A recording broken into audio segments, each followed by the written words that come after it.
It's a topic that's shaping the national discourse, and it's playing out right here in Texas.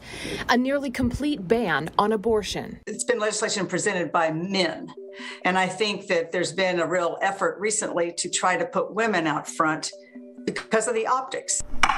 In both chambers of the Texas Legislature, a total of 101 lawmakers passed the heartbeat bill.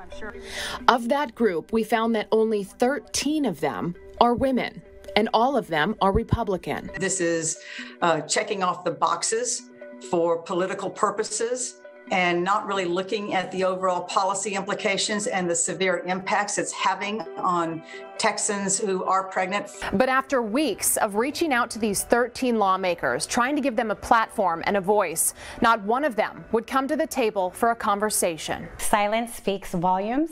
The public should ask themselves, why don't these women come forward and explain why they voted in favor of this piece of legislation? Among the lawmakers directly challenging the ban, Representative Donna Howard, a former nurse. You're not actually hearing the sound of a heartbeat because there's not a heart beating, but you're hearing amplified version of electrical signals. Did you know that?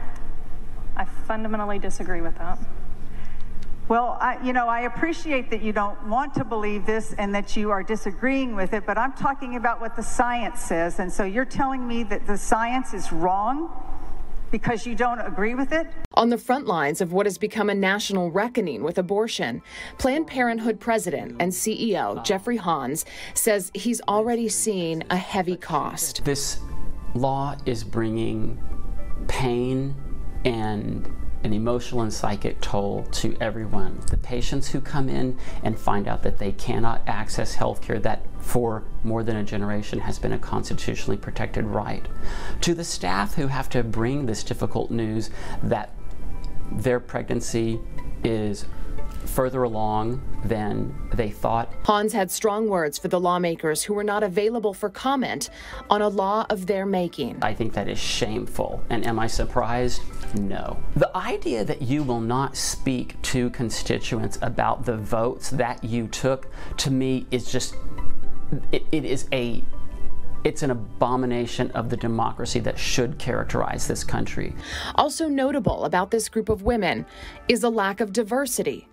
Of the 13, only one woman of color, a notable departure from the Texans the law directly impacts. The demographics indicate, of course, that women of color are primarily impacted by poverty and low-paying jobs. Texas health data from 2020 showing that Black patients accounted for 30% of Texas abortions and Hispanic patients 43%. I really worry how many women may die because if they want an abortion, they're going to go get one, and it may not be a safe procedure. As the legislation makes its way to the Supreme Court, the focus will be on whether it's within constitutional bounds to deputize private citizens. The diabolical nature of this enforcement mechanism is, I think, starting to occur to people. And while the 13 lawmakers wouldn't speak to us, the legal fight has just begun. I talk to constituents, I talk to the public and let them know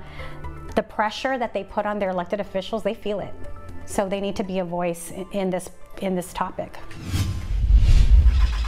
I've had this truck since May. Everyone has that one car we all dream about. For Donnie Green, and it's been a dream of mine to have a Dodge diesel.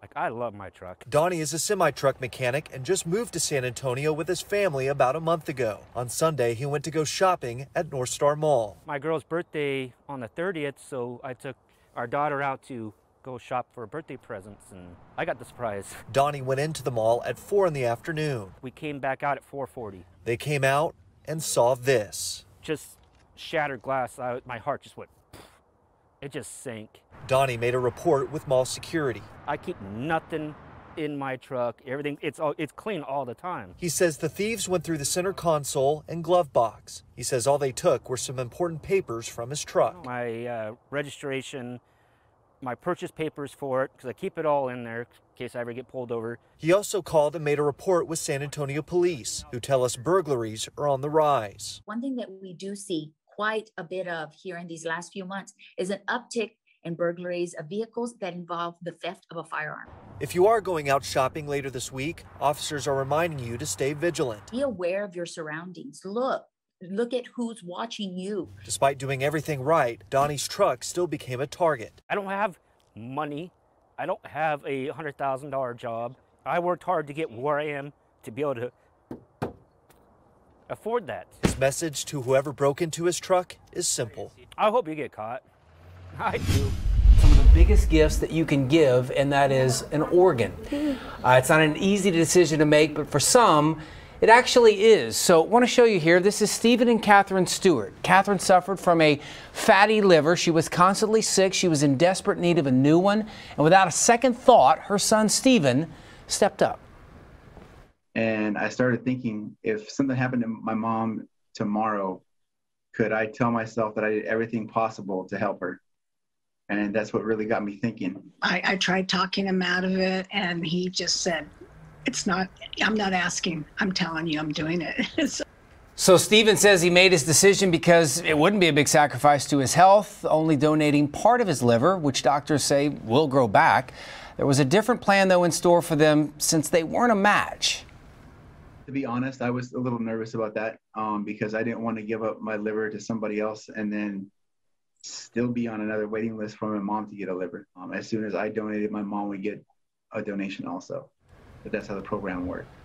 So Catherine ended up matching with Danielle Kellerman, who was just a complete stranger, but now bonded for life. She had no reason to donate except the fact that she just simply wanted to be a good person and help people out. Just the impact that it could have on somebody's life. You know, somebody who's sitting there wondering how much longer do they have. When I saw her, I just hugged her and, you know, I cried because I knew that she didn't have any stake in the game.